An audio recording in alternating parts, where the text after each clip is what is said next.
2 months ago, international ratings agency Fitch revised Namibia's economic outlook from stable to negative. This was followed by shocking figures from the Namibian Statistics Agency showing that our economic growth was now predicted at 2.5%. In response to the news, Finance Minister Calle Schlettwein announced that all capital projects and state tenders which have not yet started but were budgeted for should be frozen. But what are the direct implications of these figures? Is Namibia facing a recession? And how will this affect the life of the man on the street? In studio with us after the break is Kavishe, market researcher at First National Bank of Namibia. Good evening, viewers, and welcome to One Exclusive.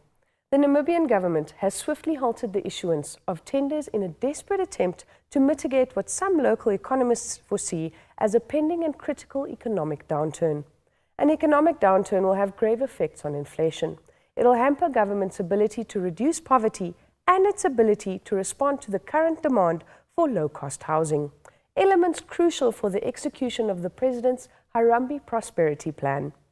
With us in studio this evening to discuss the state of our economy is Market Research Manager at FNB Namibia, Kavishe. Good evening. Good evening. How do you do, Alna? Fine. How are you, Danny? Well, thanks. Thanks for joining us. Yeah, it's an absolute pleasure. Now, tell us, Danny, for those of us who might not be reading the papers, we are facing, our economic growth outlook has been revised, and the revision has been downgraded. So tell me exactly, what does that mean? Okay.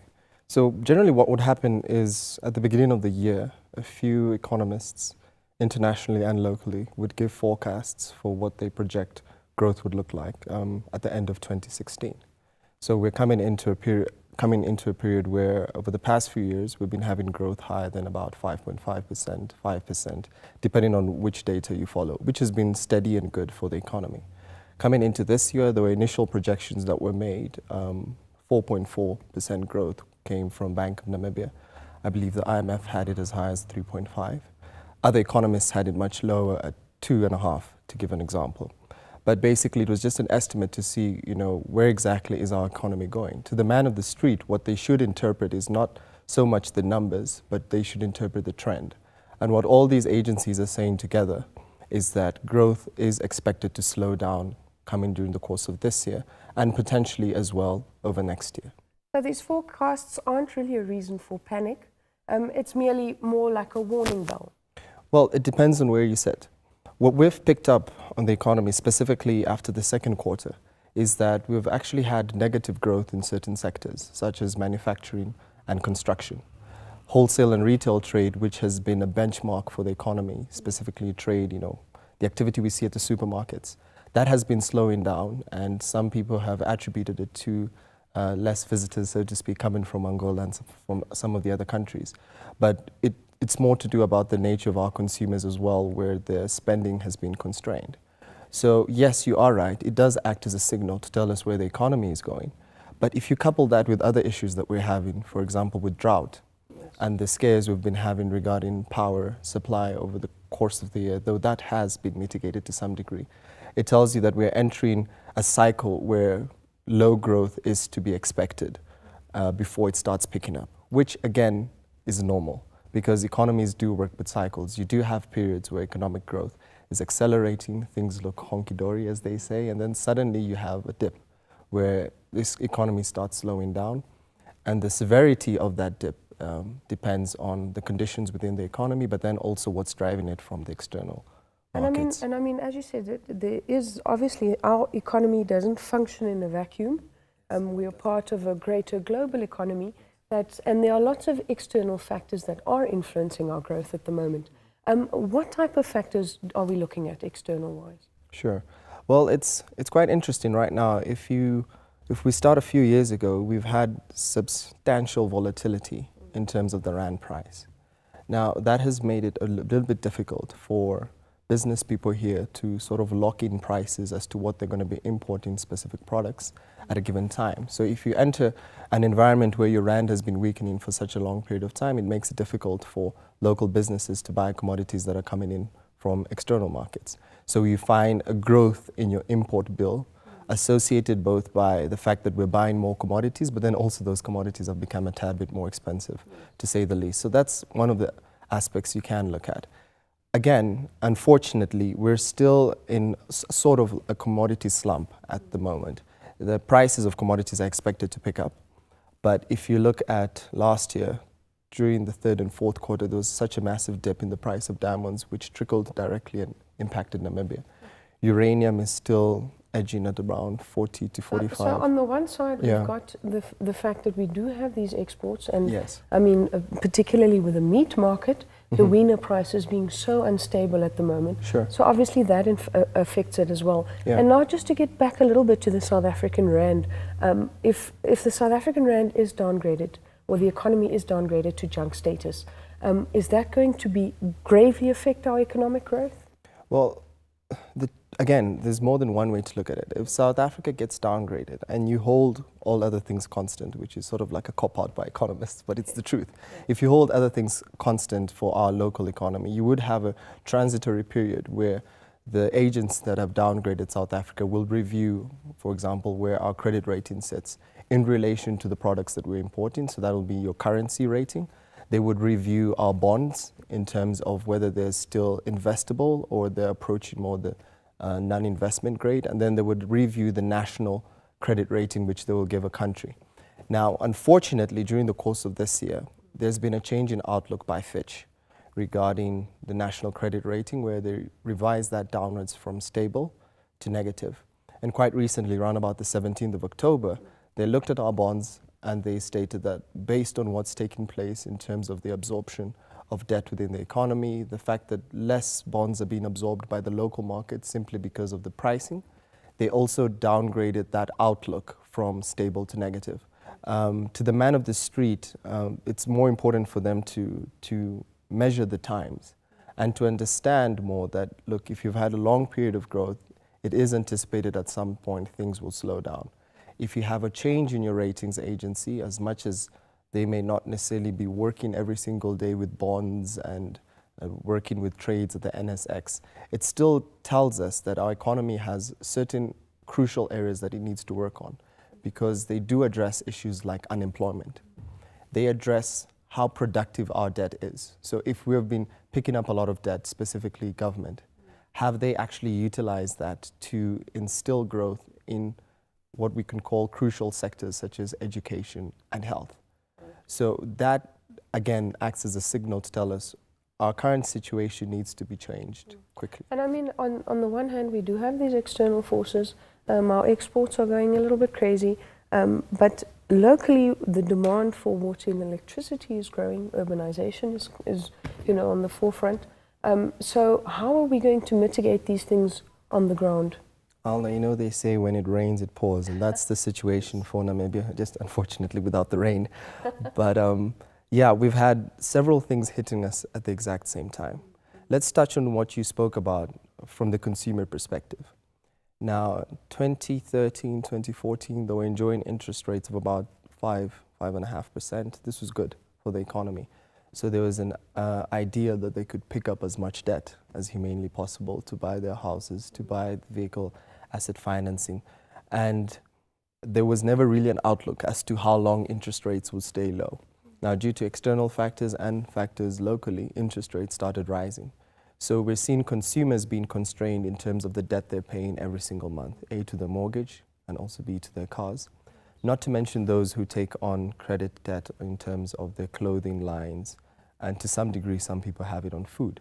So you've got that first component. Now, to top it off, inflation is rising. So your basic goods and services are going up.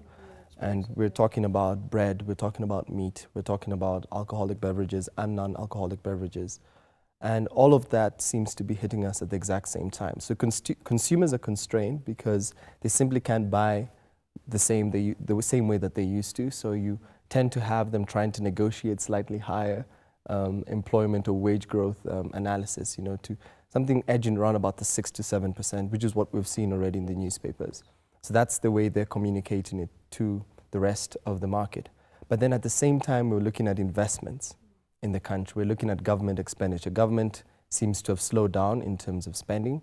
Investment seems to be going either way. We've seen good investments in the energy sector, but in some areas, due to the regulatory environment, people are still a little bit more jittery before investing in Namibia. I'm just going to stop you there. Sure. I want to really talk about government's role and fiscal policy's role after the break. Sure. But I do want to ask you, the housing market also plays quite a big important role.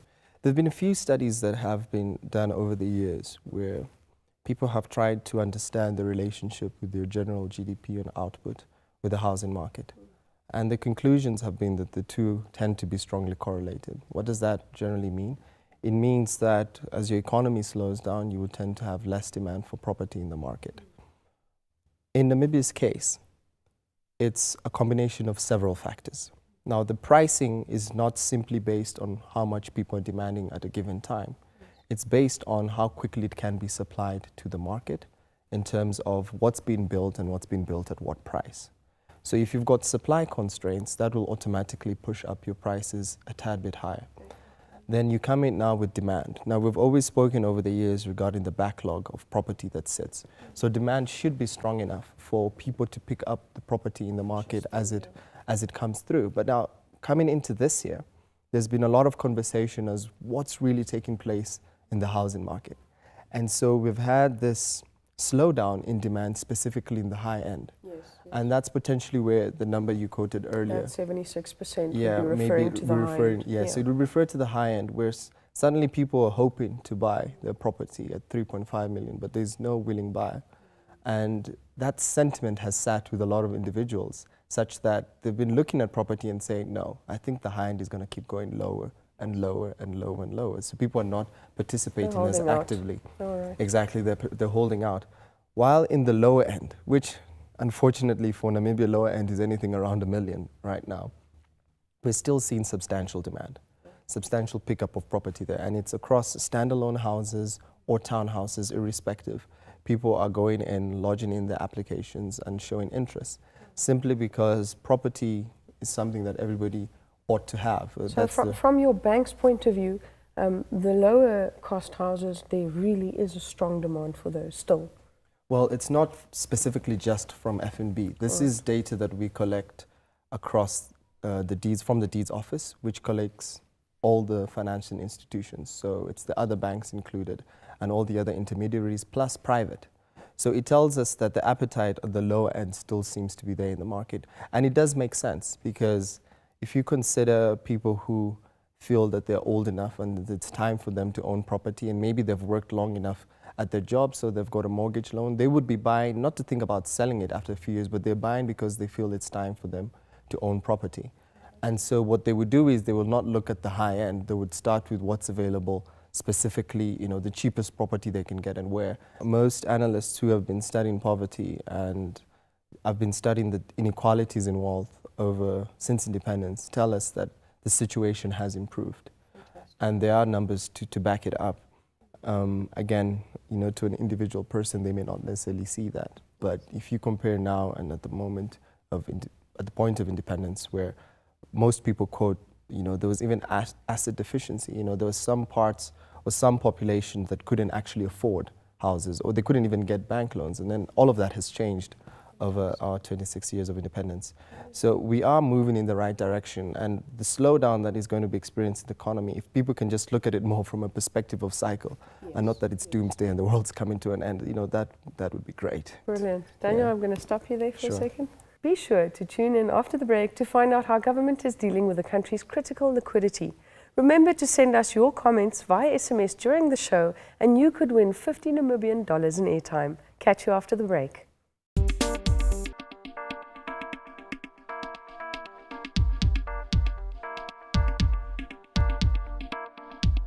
Drastic steps have been announced where government supposedly aims to save 10% of all national budgets. Ministry of Education, Defence, Works and Transport are likely to see the largest budget cuts. Despite these seemingly drastic measures, we read of government's continued spending on infrastructure, new buildings and the construction of highways. How is the Ministry of Finance dealing with a potential recession, and are they doing it in the right way? After the break, with us in studio is Danny Kavishe from First National Bank of Namibia. Welcome back in studio, viewers. In attempt to curb spending and save us from an even higher inflation rate, government has started to cut budgets. Treasury has issued a directive that all agencies and ministries freeze all government vacancies which were budgeted for. With us in studio is Daniel Kavishe, Market Research Manager at FNB Namibia, to talk about how our fiscal policies are impacting the economy. Daniel, welcome back. Now, tell us, Danny, how does the central bank policies affect our economic growth outlook? Okay, it's a very, very, very good question. Now, remember, we spoke about some sort of repo differential that has existed over some time. What does this mean? Generally, to maintain the peg, the fact that we can be one-to-one with the rand, there are some indicators that the central bank uses to ensure that sort of your currency in circulation gets maintained at a certain level and the peg can be maintained. And because of that, we have always, over several years, kept our interest rate slightly higher than that of South Africa. What does this allow us to do? It allows us to have capital inflows because generally when it comes to investments, people would want to earn the highest interest rates that they can on their investments. So that sort of gives us the context. Now, recently we've been having periods where interest rates are going up. But to top that off, we've also had a period now where the repo differential that existed between Namibia and South Africa is non-existent since the two rates are actually the same. Now, what that has meant is that if you're sitting as an investor, you would compare Namibia to South Africa and you could think to yourself, at least in South Africa, I've got more diversified portfolios to what I could invest in, yes, as opposed to Namibia where you've got limited assets. So we have picked up a lot of capital outflows over the past few years, and that has come together and is one of the factors that's impacting bank liquidity right now, hence the discussion on liquidity and other matters. From your point of view, from an experienced economist, is our government handling this critical liquidity well? I think they are. I think they're doing the best they can. People have argued and criticized the government, saying, as an example, that the monetary policy a few years ago should have started being counter-cyclical. So that, what does that mean? That means if you're having fiscal expansion, then you do sort of like the opposite on your monetary side. So there have been a few comments that have been shared that that's an approach that they should have taken a bit earlier. But, you know, we can't work with that. We're here right now. Yeah. And we have to consider what we're sitting in. And the first thing that was done was when the freeze took place in terms of the assets. It was just an indication, again, signaling to the market that we're trying to rein in expenditure, but then also we want to understand exactly what government's been spending its money on, such that when we can draw up our next budget next year, we can be a little bit more focused regarding the industries that we would like to sort of instill growth. And effectively allocate resources. Effectively allocate resources as well. So that is combined. So I think it's a little bit too cynical and to some degree immature for us to play the blaming game. Well, we're at this situation right now and we can discuss matters such as, you know, there could have been better planning and the rights, but it's moments like this when there's a slowdown where we expect people with innovative ideas to rise up to the occasion and for us to continue steering the economy, in the right direction. Fantastic. Yeah. Danny, we are running out of time. Can you just tell me, what does the future hold for our economy? Okay, just give me a moment to look at my crystal ball. No, and look, we can give you projections, and like I said earlier, we're still anticipating a slowdown in the economy. Next year, things will pick up in terms of the nominal GDP numbers that are given, simply because we've got mines that have come into play. We've got sectors which appear to be doing fine, which is such as tourism. But manufacturing is still being constrained with the issues with water, with the issues in electricity, in terms of how quickly those payments can be done and how expensive it's becoming for most of these manufacturers. So I think what's easier is not necessarily to dish out numbers, but to say that this is part of a bigger cycle. Yes.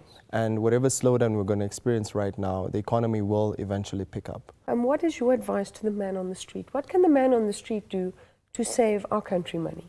Well, I think a lot of families right now are going to have to take a hard look at their finances.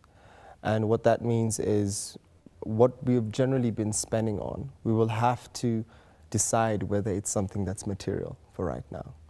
A lot of people are already overtly extended in terms of their mortgages and debt, mortgages or car, vehicle financing, and maybe those with clothing.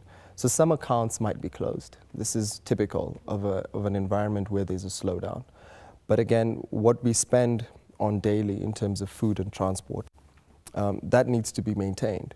So it would be good for people to take an honest look at their finances, but then also speak to the banker and have an honest conversation, be like, how bad is my current situation and what can I do? There are a lot of financial advisors out there who are sitting and waiting to advise people how best to run their finances at a time like this. But what we'd really like to communicate to people is that a slowdown does not necessarily mean a meltdown. Things will again pick up. Fantastic. Danny, thank you so very much for your time. Thank you so much, Alna. Viewers, that's all from us tonight here on One Exclusive. We would love to hear your comments on the state of our economy and our future as a nation. Be sure to engage with us on Facebook or via SMS. Good night, viewers.